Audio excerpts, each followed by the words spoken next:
Update perkembangan status bantuan sosial reguler baik PKH atau BPNT di SIKNJ pada hari ini 23 Juli 2024. Nah, ini untuk yang lewat KKS Juli Agustus maupun yang lewat pos Juli September 2024.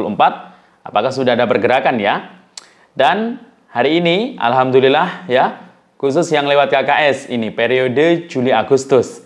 Nah, salah satu bansos regulernya untuk keterangan SP2D sudah ada isi keterangannya. Nah, kira-kira sudah nyampe keterangan apa? Dan alhamdulillah hari ini ada yang melaporkan KKS Bank BNI-nya ini terisi saldo bantuan. Nah, bantuan apa dan untuk tahap berapa? Dan berikut 3 alasan, 3 penyebab banyaknya KPM yang tidak cair lagi di tahap ini secara otomatis dikarenakan hal-hal berikut ini. Ada 3 penyebabnya. Kira-kira apa saja? Nanti akan kita bahas selengkapnya. Namun sebelum kita lanjut, kita intro dulu.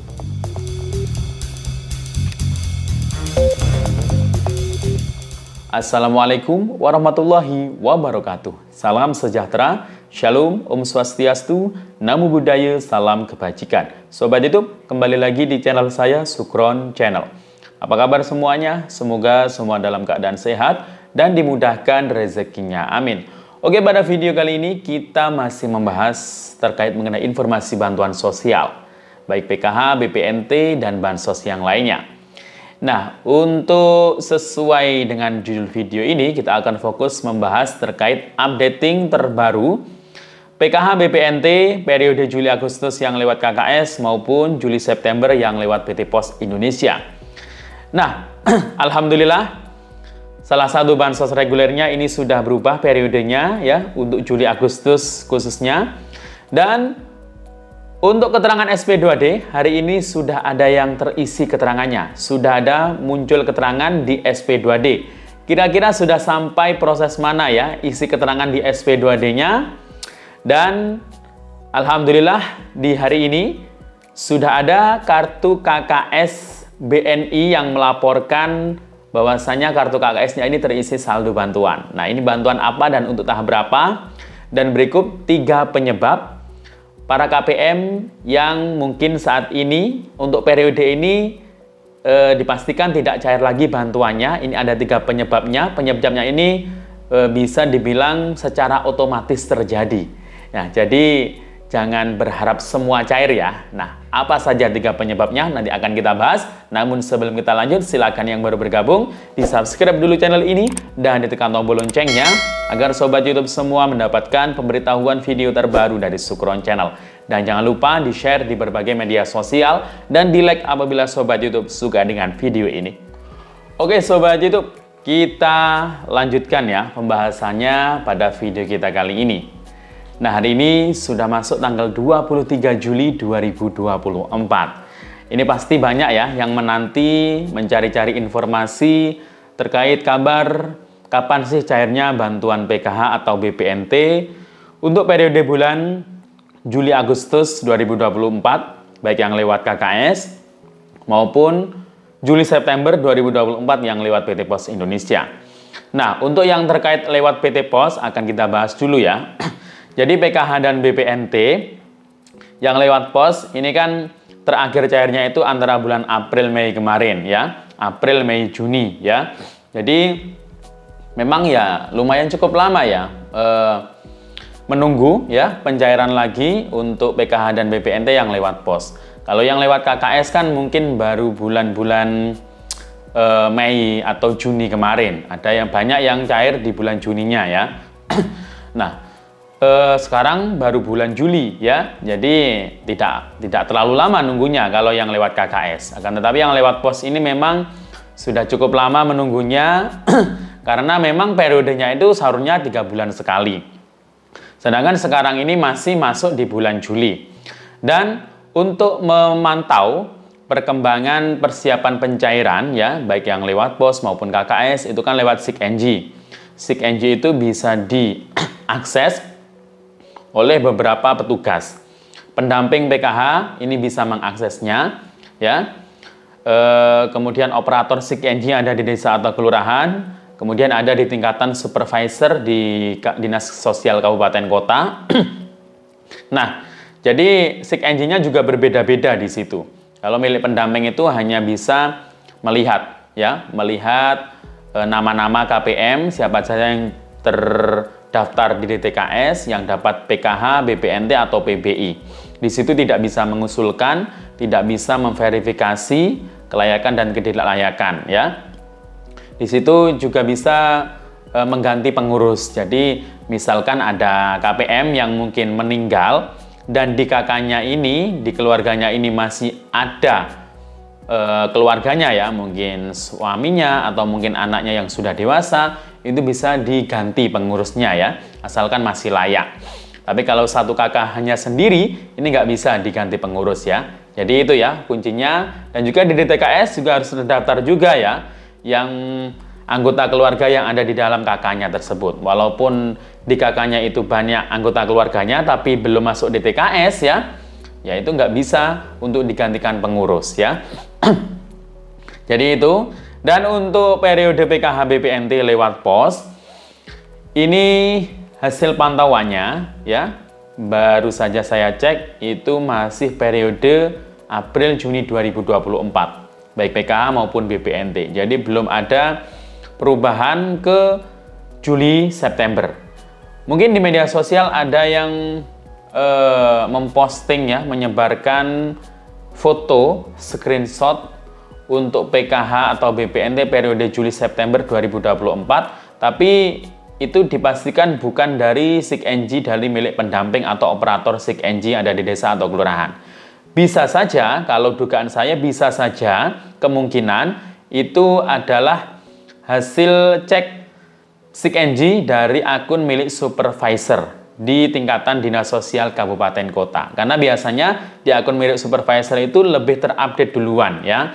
Nah, untuk yang lewat pos jelas, ya, belum terupdate.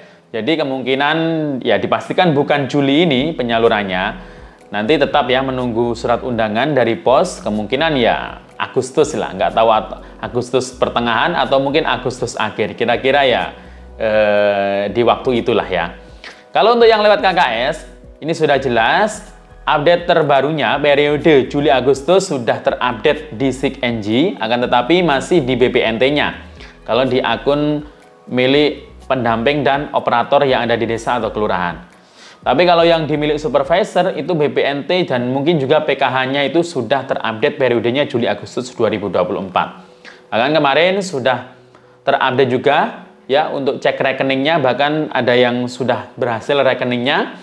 Dan alhamdulillah hari ini sudah ada updating terbarunya lagi, ada isian, ya. Keterangan SP2D ini sudah terisi, akan tetapi isinya itu belum SP2D, ya. Dari belum SP2D nanti langsung akan di tahap selanjutnya, yakni SPM. Setelah SPM baru SI. Kalau sudah SI baru deh bisa mulai mencoba untuk ngecek saldo bantuan di kartu KKS-nya, ya. Tapi hari ini, di tanggal 23 Juli 2024, ya kayak kemarin-kemarin, ya. Ini ada yang melaporkan saldo masuk, ya. Ini 300 berapa? 90 atau berapa? Ini kayaknya nampaknya ini 400.000. Mungkin sudah terpotong admin agen, mungkin, ya. Kalau di agen itu biasanya, ya, terpotong-potong itu adminnya. Ada yang 10.000, ada yang 5.000. Jadi sebenarnya dapatnya 400.000 tertanggal 23 Juli hari ini, ya. Dan itu KKS BNI. Dan itu kemungkinan besar adalah PKH periode Mei-Juni kemarin, hasil validasi by system. Jadi penerima PKH baru, ya, dia itu adalah penerima PKH baru hasil validasi by system yang sebelumnya hanya dapat BPNT murni saja. Kalau 400 berarti punya komponen lansia. Nah, jadi itu. Dan tidak semua KPM yang sudah cair di tahap Mei-Juni kemarin itu atau April-Juni kemarin itu akan cair lagi di tahap ini, Juli-Agustus atau Juli-September. Kenapa? Dikarenakan di final closing itu kan sekarang itu sudah muncul, ya, khususnya yang lewat KKS duluan, Juli-Agustus. Itu sudah muncul final closing, di situ itu ada jumlah KPM di setiap desa. Dan di situ kalau diklik, ya, jumlah KPM-nya itu berisi daftar nama-nama KPM. Berikut dengan NIK, ya, kemudian komponennya. Ada yang punya anak usia dini, kemudian anak SD, SMP, SMA, lansia atau disabilitas. Nah, ternyata banyak pengurangan ya penerima bantuan yang cair di Mei Juni kemarin itu kalau dilihat di final closing di tahap ini Juli Agustus ternyata tidak sama. Banyak pengurangan. Nah, kenapa kok banyak pengurangan? Dipastikan KPM yang berkurang itu ya berarti yang tidak cair, yang namanya tidak ada di final closing. Nah, tidak ada namanya di final closing bukan karena sebab, pasti ada penyebabnya ya. Ada banyak penyebabnya memang ya, tidak hanya 3 yang saya jelaskan di video ini. Bisa karena ditidaklayakkan, karena mungkin sudah kaya menjadi ASN, TNI, Polri, pegawai desa, atau mungkin pegawai BUMN, BUMD. Nah, itu banyak ya. Tetapi ini khusus untuk KPM PKH, ada yang namanya hilang secara otomatis atau tidak cair lagi bantuannya. Itu kalau PKH kan punya syarat-syarat tertentu. Misalkan anak usia dini, syaratnya kan aturannya itu usia 0 sampai 6 tahun. Nah, kalau per Juni kemarin sudah lebih dari 6 tahun ya, tapi tidak sekolah SD, belum masuk sekolah SD, itu bias kemungkinan bantuannya itu di tahap ini Juli Agustus tidak cair. Ya, usia anak melebihi 6 tahun akan tetapi belum sekolah SD. Kemudian yang kedua, KPM tersebut meninggal tanpa ahli waris dan sudah ditidaklayakkan di SIK-NJ. Nah, itu tidak bisa cair secara otomatis. Kemudian untuk yang ketiga, ya, data anak tersebut itu sudah lulus atau mungkin sudah drop out dari sekolah. Karena itu akan nyambung dengan Didapodik, data pokok pendidikan milik sekolah. Kalau anaknya sudah tidak ada di sekolahan tersebut, mungkin sudah lolos ya, bukan lulus. Sudah lolos, sudah tidak sekolah lagi ya, keluar mungkin. Nah, itu bantuannya tidak bisa cair karena komponen sekolahnya itu nggak ada. Itu misalkan hanya komponen sekolah punyanya. Atau mungkin yang tadi anak usia dini itu adanya cuma itu saja komponennya. Nah, jadi itu ya beberapa penyebabnya. Dan semoga bantuan Anda segera cair ya. Semoga cepat dengan keterangan selanjutnya SPM dan SI. Demikian dari saya. Wassalamualaikum warahmatullahi wabarakatuh.